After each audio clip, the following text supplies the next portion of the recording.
for providing us with this opportunity. We are Team INFINURJA. We sell products that help people generate their own electricity using waste material.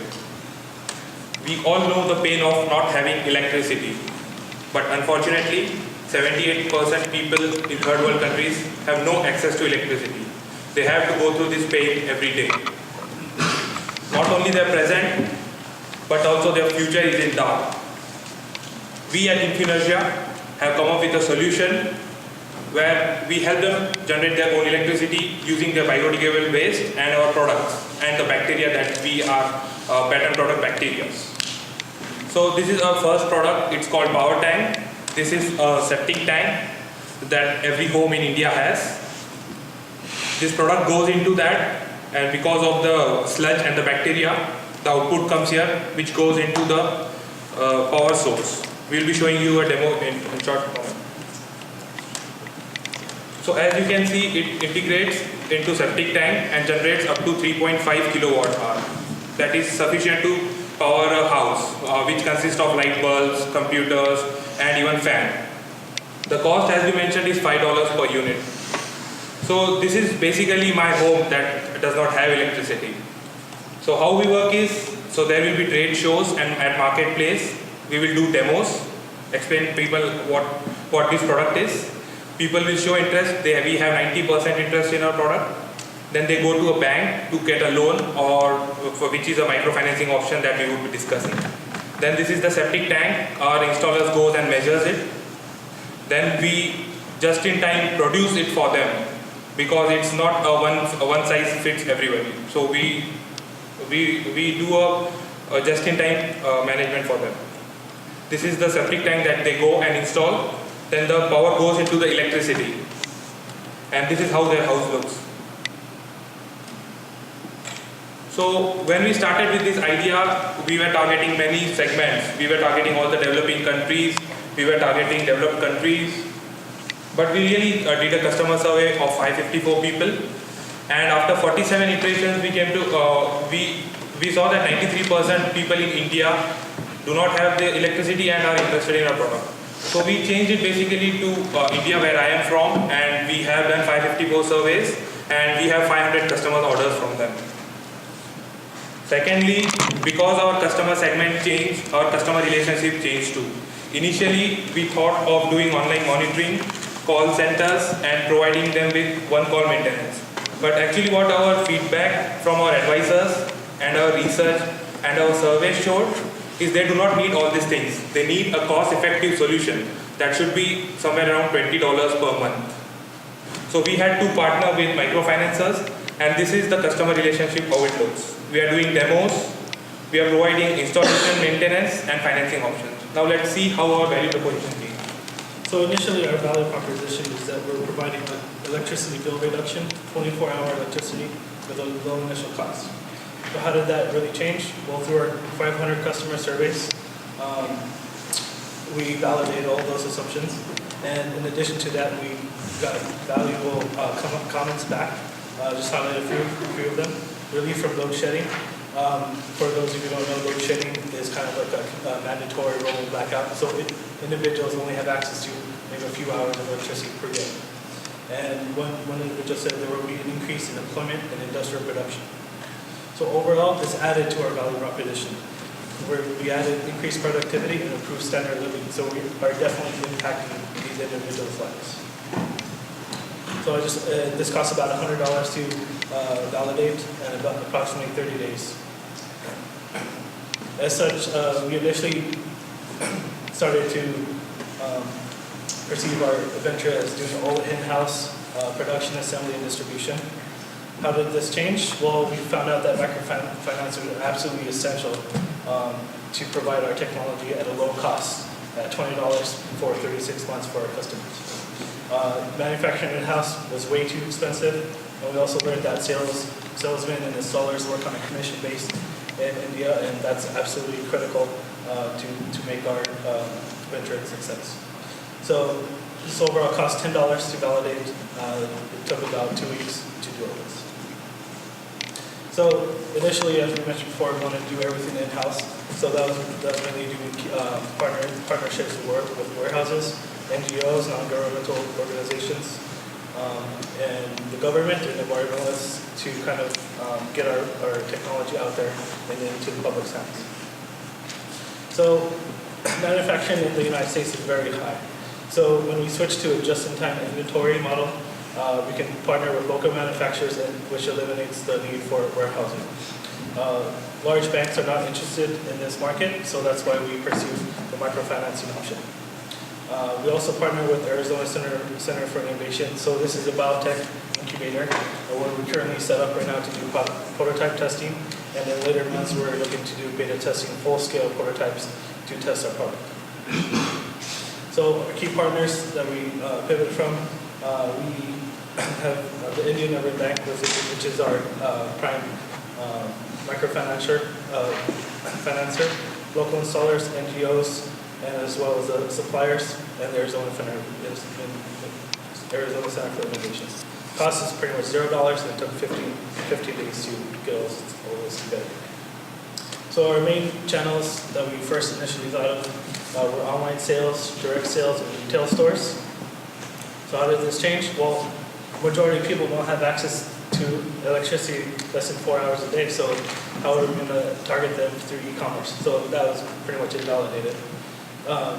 The door-to-door sales that we primarily envisioned was just going to be way too expensive, so we switched to a marketplace demonstration method where we can target a large amount of individuals and also sell them direct and offer a leasing option. This overall costs about $100 and it took 15 days to validate. For this, I'll let Nick discuss the key resources. Thank you. So, to accomplish our key activities, we had to have a lot of resources initially in INFINURJA as a team. We needed to focus on manufacturing, we needed to have warehouses available for all of our products, we needed to have inventory management, and a huge sales team. Through our cost analysis, we found out that this was way too expensive, so what we decided to do was really narrow down our focus to our beachhead market of Hingoli, India. This is actually where Vinay is from. In that market, cost of manufacturing, cost of production, local labor, it's much cheaper, it makes our business much more viable. So our final business pivot, we're using local salesmen, local suppliers, local manufacturing, everything is local. It not only benefits the local community, but it also gives us a little bit more credibility in the community, which we can use to generate sales. Our initial cost structure is very similar. We had to be considerate of all these different things, the manufacturing, the IT installers, very expensive. So based on our research in the Hingoli market, we were able to determine our cost of goods to be about $100 per unit, which is very, very doable. So from our customer research, we were able to establish our cost structure: $20 customer acquisition cost, about $55 for installation and distribution, and $100 COGS per unit. For our revenue stream, we were initially doing direct sales, $500 per unit, but through our customer research, we found that it was too expensive for the local person. They said initially $10 per month would be needed to gain access to this market. We found research from our customer surveys that they were willing to pay up to $20 per month. So we changed our business model with microfinancers and decided to settle on $20 per month for 36 months.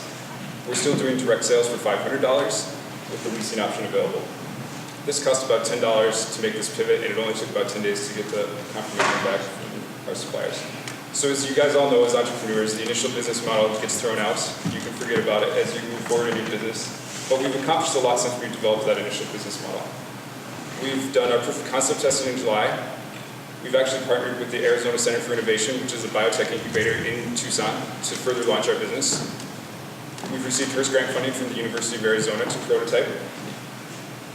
And we've participated in several competitions throughout the fall, and we're also participating in competitions this spring to get feedback from the United States on our business and establish validity here.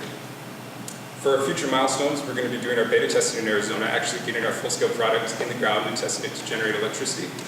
We're going to be launching in Mongolia in September, and we're planning to expand to the rest of India in 2016 and bring it to the United States in 2018. So this is our evolving business model. We've gone through 47 different pivots. We've interviewed 554 people.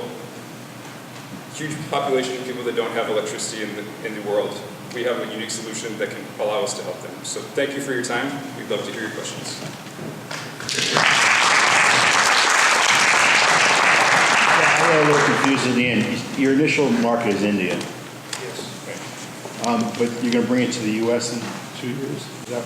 Our long-term goal is to bring it to the United States. It's going to take, we're targeting 2018 to bring it But to why the United U.S.? I mean, I get India, and I get that.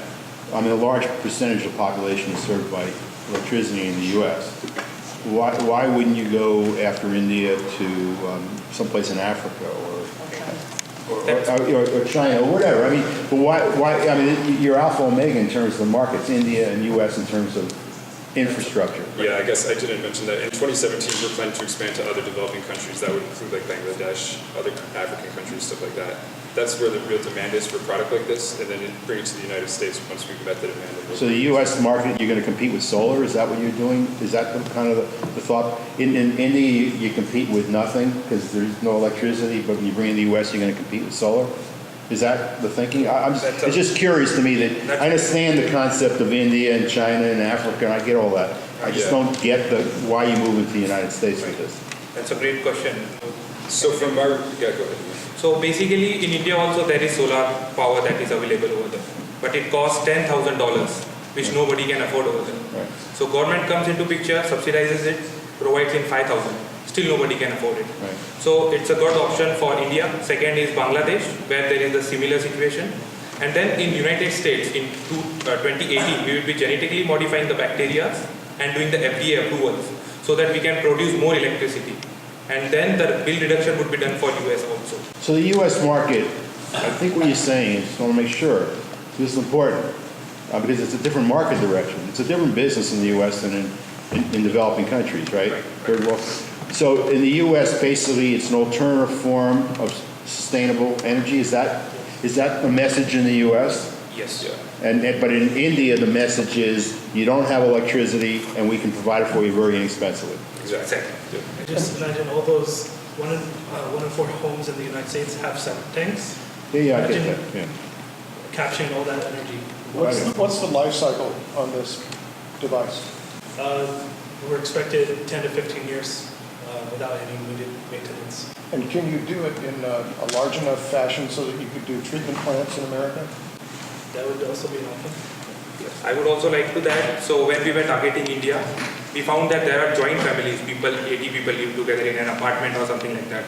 So as you see in the image that the septic tank is not going to be of same size. So it varies from 2 by 2 to 10 by 10. 1 second. So this is the measurement. So this is for a big house that he is doing the measurement. So at least 40 people live in this house for the measurement that he is doing currently. So yes, it is applicable to the treatment. It all depends on the size of the septic tank that you have. And this puts out 3.5 kilowatts, right? Kilowatt hours, yeah. Kilowatt hours? Okay. So is it, that's just, gives you the ability to draw 3.5 kilowatts per hour off of it? And do you have a storage device for it? Yes, so as you see in this image, so there are 2 ways. It can directly go to the power grid, or second, not to the power grid, to the power supply, or secondly, people use inverters over there.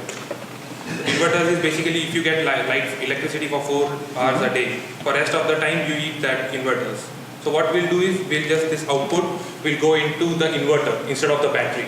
Okay. Or it can also power the battery so that the battery keeps on charging and they get the electricity. So, okay. So you just get a different conversion because you're transforming the inverter. Second. So what specifically is the invention itself? Or was any piece of this out there in a different form before? So the overall technology is microwave fuel cells. Yeah. So this has been around for like over a century. The basic workings of it is these specific microbes will metabolize organic matter and then externally transfer electrons. And we're capturing those external electrons in the process to generate our electricity. Also to add to that point, humans have been using bacteria for different purposes. So these MFCs were using various sources like sugar, water, pure water, rice. But what we did was we are using waste material and we have a patent pending for that. For what? We have a patent pending for generating electricity using waste material and bacteria, using MFCs. Is it a special bacteria that you developed, or is it? There are several special bacteria that can do this process. But is the bacteria used proprietary to your company? Currently, it's a normal bacteria, but by 2018, we will be genetically modifying the bacteria. Right. But the claim is generating electricity using waste material and any kind of bacteria. But who's the chemist in this, or who's the? Phytoplastics. What's the unique value proposition that you have over anything else that's out or has been out or could be out? Are you just using something that's been around for 100 years and applying it and saying we can do it for electricity? So basically, they have been, so just consider this example. This has no battery. It has only one cathode and anode, and it's producing electricity. But this is our own design that we have manufactured. So there are like 2 by 2 by 2 cathodes and anodes. So it's all about design and optimizing the design to produce electricity. So currently the MFCs, so there are two things. The MFC uses things that are useful. Waste material is not used by any other product, like they are using sugar. Secondly, the design is not optimized. They get very low output, only for paper research and something like that. So for us, two things are important. One's the design, and second, the source that we are providing, waste material. What testing have you done to validate that you're going to get 3.5 kilowatt hours? That's, all of this, all these calculations are based on academic research. We're getting about 100 to 131 watts per meters cubed. That's what we're actually going to try to validate in Arizona Center for Innovation. That's where we're doing the prototype, and later doing the large full-scale beta testing in Arizona to validate that assumption. So, scale right, like if I'm completely off the grid, I can make my own electricity. Yes. Literally, would it be enough to supply a Western home with electricity, or no? So the average kilowatt hours per day for average home in the U.S. ranges from like 3 to 8 kilowatt hours. So the product that we're envisioning 3 by 3 by 3 that give you about 3.5 kilowatt hours. So I can personally generate enough electricity for me. Or at least drastically reduce your. Well, it depends. It depends what you had for lunch. Or if you have a full family at home. Yeah. If you have like 4 or 5 in your family, definitely. Yeah. But if it's just you, then it might be a little bit. You need to eat a lot. Put a public toilet on your property. We're having,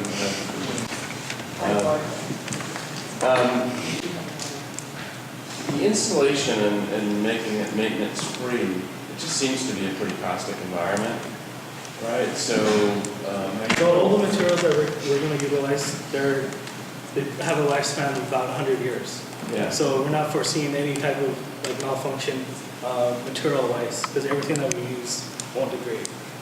We're using stainless steel, we're using titanium wires, all that stuff is going to be long-lasting. Have you thought about like applications like industrial farming, big farms and stuff like that, where you have so much, and they have settling ponds and stuff like that, some of these issues where they need to. Yeah, so basically these were the applications that we were considering when we started in June 2014. So there were many applications that we are targeting. It can be used in space, it can be used for camping, it can be used as Thomas mentioned, that it can be used for the people, those who want electricity and are off-grid. So there are many applications, but these people desperately need it. It will change their lives, and we want to make a huge impact to the society. We wish to give back to the society. Yeah, And we are, I mean, I thought that's where you got. I think you kind of drifted a little bit.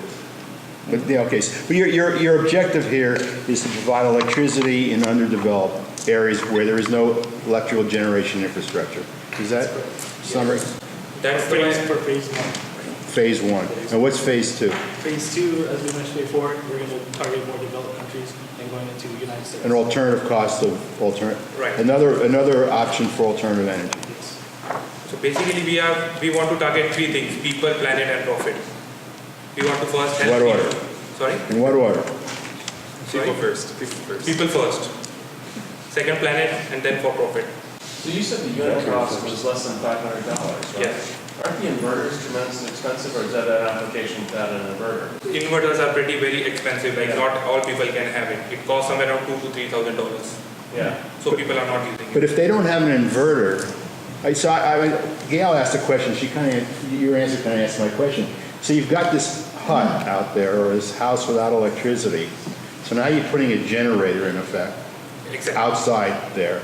There's no electrical infrastructure in the house. How do you get the power I mean, it seems like the cost of getting the power to wiring the house to put a plug in there is another significant barrier to get adoption of the, Yeah, this is not. you got the this is generator, not but you don't have common the, you don't have the in those distribution. This is basically common how we get it currently. Every house has a meter That's it. and electrical Thank you. source. I want to hear the end of the question, answer. So your market is, those houses already have some sort of infrastructure? Right, yeah. Most of the houses have that infrastructure. If they don't have it, it's much more easier to integrate that. Got it.